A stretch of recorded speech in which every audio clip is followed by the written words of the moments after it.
মার্কিন president Donald Trump বলেছেন তিনি সৌদি আরবের সঙ্গে F-35 যুদ্ধবিমান চুক্তির কথা বিবেচনা করছেন। শুক্রবার তিনি বলেন, সৌদি আরবকে F-35 স্টিলথ যুদ্ধবিমান সরবরাহের জন্য একটি চুক্তির সম্মত হওয়ার কথা বিবেচনা করেছেন। ট্রাম্প সাংবাদিকদের বলেন, তারা প্রচুর জেট কিনতে চায়।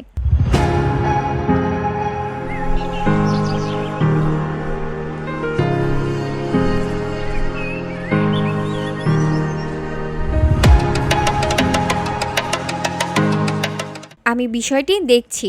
তারা আমাকে বিষয়টি দেখতে বলেছে। তারা প্রচুর F-35 কিনতে চায়।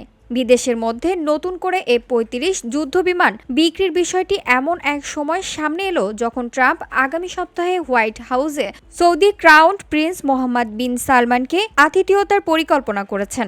এ সময় শীর্ষ দুই নেতা অর্থনৈতিক ও প্রতিরক্ষা চুক্তিতে স্বাক্ষর করবেন বলে আশা করা হচ্ছে।